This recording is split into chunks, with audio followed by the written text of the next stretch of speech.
will you please welcome to the stage Lydia Popovich? This year, I embarked on a quest for love. I'm a stand-up comic, and I have a fairly intensely stressful day job, which pretty much translates to not a lot of free time for me to meet new people. So I turned to the internet, as most of us do. I signed up for just about every single one of the dating services that exists. Got into OkCupid, got onto Tinder, got onto Plenty of Fish, Match, something called Zoosk. I even signed up for Ashley Madison, but that only lasted about a day because I realized that I wanted to build a relationship and not destroy one. I took this quest very seriously, and I approached it with the same sort of meticulous fever that I approached my job. I was dead set on project managing my love life. This was going to be an efficient quest. I would find love. I would find someone new, someone that had more to offer me than big dick and charisma. Because that's my pattern. I meet a charismatic gentleman, happens to be swinging heat, and the next thing I know, I'm like, that'll do, you want to move in? Not this time. This time I was going to find someone with something more. So I sat down and I started architecting my profiles. I put together the perfect amount of pictures that I felt had the ratio of flirty to flattering. I penned up witty, just sort of compliments to myself, little descriptions of who I am with carefully articulated and curated lists of likes and dislikes. Put everything together so that I could find someone. I even went as far as to create parameters for what dates should be like. First dates would happen during the week. They would be short, they would be simple, coffee, a drink, just long enough to see if there was any chemistry. Second dates would be longer, maybe a meal, a movie, a little bit more to explore that chemistry and see if we really were going somewhere. And third dates were for sex, if it hadn't happened already, because I am a 37-year-old woman and I am not afraid to show my tits to anybody anymore. And let's face it, I'm not saving it for marriage, okay? So that's how it started. I started filtering and swiping left through the internet, looking at hundreds and hundreds of men until I found him. He was a heavy-set white man, tall, or appeared tall from his pictures, blonde hair, blue eyes, very beautiful skin, closely cropped beard, said he was from the South. He had kind eyes, so I decided to message him. He messaged me back quite quickly. He used complete sentences. He used the yours and the theirs correctly. He appeared to have manners. He had more to say than just, hey, where you stay? You like feet? You know, it was like we conversed. The sort of dating messages gave way to text messages, and the text messages eventually led to us agreeing to meet each other on a first date. The first date happened after a show that I'd performed at. He showed up to pick me up, and I got into his car and sat down, and it was just effortless. We just started talking immediately. I felt like I had known him for years. It was about 45 minutes just sitting in his car outside of this venue, just really connecting before either one of us realized how much time had passed. And he looked at me and he was like, oh my God, like we've just been sitting in my car this whole time. Like, do you want to go get a drink? Do you want to? And I was like, of course, you know? And I knew that I already liked him, so being a smart lady, I was like, hey, we should go to this bar, which is located around the corner from my house, is what I told myself internally. So we went, got to the bar, enjoy our drink. Everything's going great. We're getting along. Things are going well. The hours are going by. This is already breaking all of the rules of my first date, but I'm okay with it because it's going so well. He finally looks at me and he's like, you know, we've been here a while. It's getting late. I should probably take you home. You know, where do you live? And I was like, well, I live around the corner. If you want to just walk me home, you know, that'd be lovely. So he walked me to my apartment. We stood outside of my apartment, and I looked at him, and I invited him up. And as I invited him up, he hesitated, and he looked at me, and he was like, okay. And I was like, well, I mean, you don't have to. You don't have to come up. And he's like, no, I want to come up. It's just that I'm just afraid that if I come upstairs, things are going to escalate physically rather quickly. And I really like you, and I don't want this to be the only time that I see you. And I just took a deep breath, and I was like, who is this guy? Where did he come from? I've got to get him upstairs and suck his dick, you know? So he comes upstairs, we sit on my couch, and he was right. It got physical very quickly. We are making out, hands are everywhere, you know, it's very hot, it's very heavy, and I do the courteous thing as a woman is I start letting my hands kind of wander and drift down towards his genital area. And every time that I get sort of remotely in the area, he diverts my hands. And I didn't think too much of it because we were still making out and he's touching other places. And, you know, I try for the really to go for the gold. And I get about mid-belly section and he stops my hand and he goes, no, let's not do that. And I was like, the fuck? let's not, what do you mean let's not do that? Does he not like me? Like, and he's like, no, like, I don't want this to be a one-night stand. Like, I want this to go somewhere. Like, let's save something. And so I take a little deep breath, and I'm like, oh, but still my heart, this Southern gentleman is going to get it, you know? So I walk him to the door, and we say goodbye, and we agree to go on a second date. Second date, we follow my plan. We go to a movie. Movie's great. There's a lot of cuddling during the movie, a lot of interaction. I'm getting excited about it. After the movie, we go back to my apartment again. This time, we're in my apartment again. Same pattern. We are making out. We are all over each other. Things are escalating quickly. He's putting his hands up my skirt. He lifts up my skirt. He tears down my panties and starts going down on me. And it is amazing. Like, amazing. I am seeing through light and time. I'm seeing colors. I'm seeing shapes. Like, I can barely sense where I am in life. Like, this is phenomenal pussy eating. Like, just top notch. He finishes, and I am exasperated. And because I'm a giving lover, I immediately drop to my knees, and I reach up towards his pants, and he grabs both of my hands, and he goes, no, not now. And I'm like, what the fuck is wrong with this guy? Like, every other time that I've gone out with dudes from the internet, it's basically been a parade of dicks through my apartment. Like, it's shocking how familiar and how comfortable men are these days with sending you unsolicited dick pics. Like, I could make a coffee book with the collection that I've been sent, okay? Like, 3 separate times in my house. Just shocked. One time I came through the front door, took off my shoes, barely had time to hang up my coat, and there was a guy sitting on my couch with his dick in his hand. Another time, the man hadn't even purchased a meal yet. We were walking to the restaurant, and he pushed me against the wall, deep throat kissed me, took my hand and shoved it directly into his pants onto his erect penis. This guy just gives me a phenomenal pussy eating and won't even let me touch his dick. I don't even know if it gets hard. Who knows if he has a dick? Why doesn't he like me?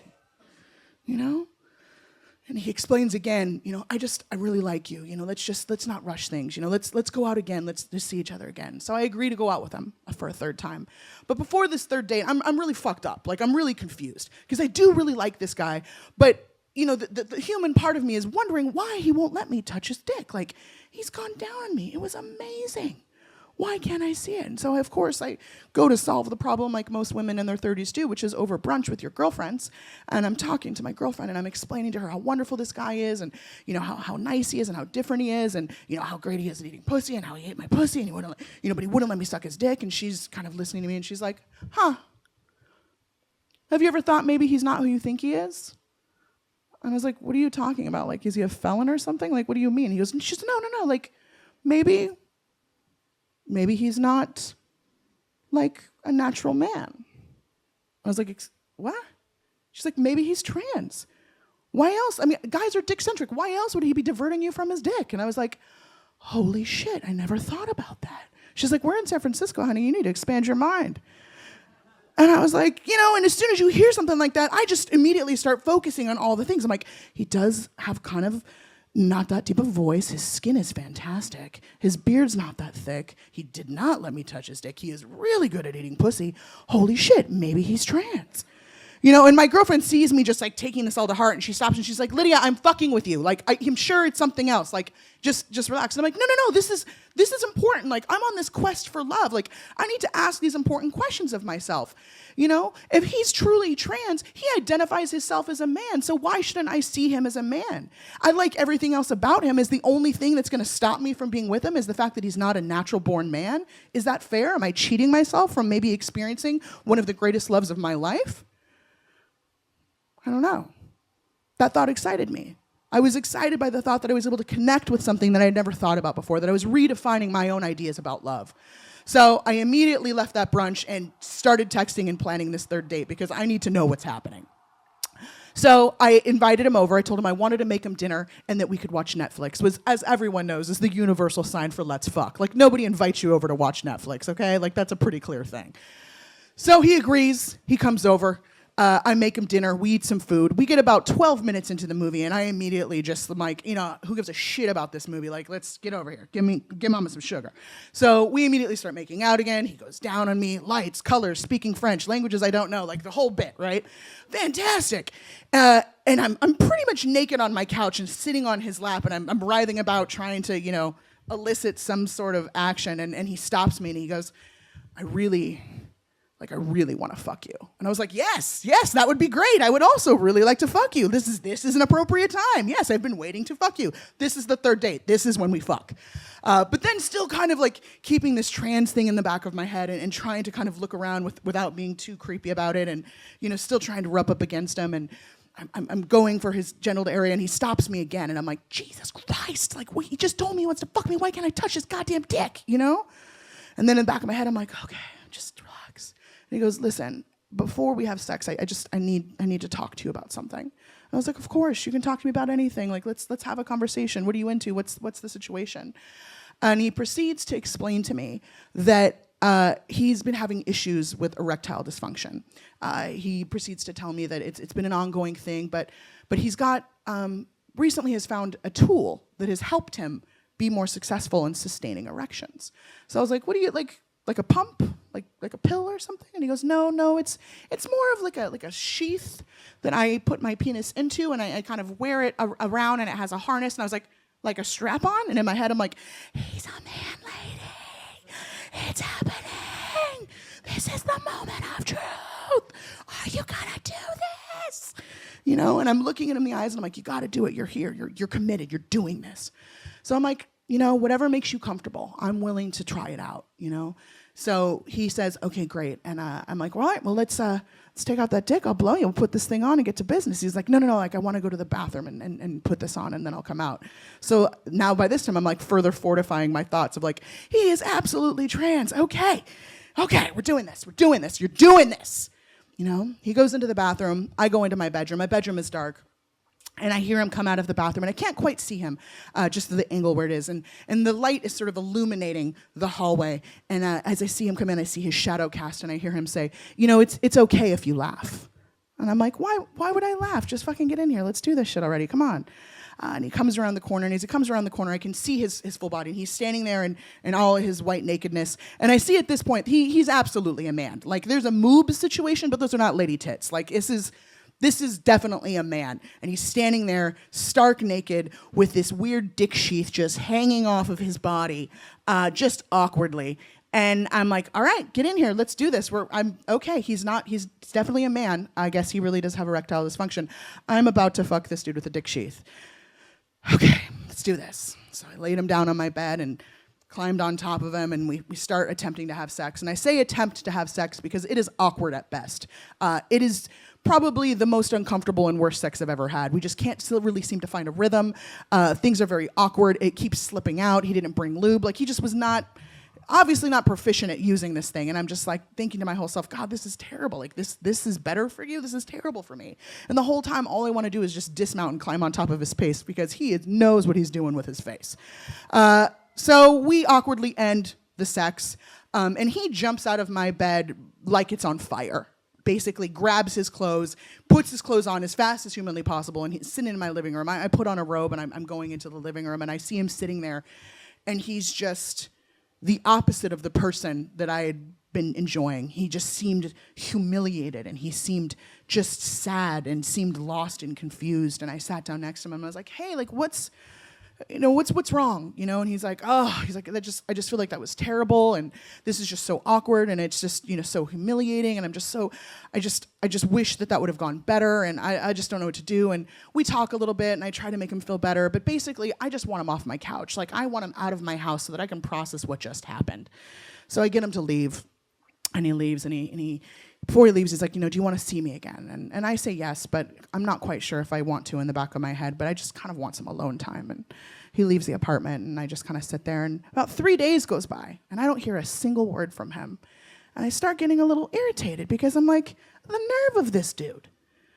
The nerve. I invited him over my house. I cooked him dinner. I rented part of a movie. I let him fuck me with a weird object. And then I talked him down from the humiliation that he felt very lovingly. And he doesn't even have the common decency to send me a text message that says, hey, thanks for letting me violate you with a weird object and turning everything into super weird time. You can't even say thank you? So I sent him a text message that said, judging by the radio silence, I'm guessing that we're not going to see each other again. Just want you to know, I think you're a great person. I hope you have a wonderful life. Just send it off. Handful of hours goes by, I don't hear anything. I'm in the middle of the meeting, and a meeting at work, and my phone dings. And I look down, and it is a paragraph-long text message. And I'm like, ooh, I want to read this so bad. But I have to wait till the meeting's over. I pretty much run out of the meeting, and I open up the text message, and I read it, and it's from him. And he basically explains to me that I am the most beautiful and interesting person that he's met in a very long time, and that he had lied to me. Erectile dysfunction was not his problem. What the real issue is that he has a micro penis, and he has never, ever successfully made a woman orgasm with his penis, that he usually relies upon oral, and he was so excited about the prospect of us joining together, he purchased this sheath in attempts to hopefully please me, and he had never, ever used it before, ever in his life. And the results of that interaction was so emasculating, he couldn't handle looking at me in the eyes, and he felt so terrible about himself, he just didn't know what to do, because he felt like he had let himself down and let me down. And I was just floored. I'd never heard the word micropenis before. Was a little upset that I didn't get to see what a micropenis looked like. But more than that, I was just so bummed out that it had turned out the way that it did, you know? I was so attracted to him initially because of that level of confidence. You know, and I was so attracted to that confidence, I was willing to accept the fact that he might not even be a natural-born man. But knowing that he had a micropenis was not okay. You know, and I realized it was because that level of confidence. You know, what I'm looking for in somebody isn't necessarily a big dick, it's big confidence. I want someone who loves themselves, who knows who they are, because that's what love is about. Love is about empowering your partner and feeling like you form together in this beautiful strength. And if that person can't bring that to the table, what am I going to do with them, you know? And the other part of it that made me realize was really, really awesome in the experience is the fact that, like, you can't project manage love into your life.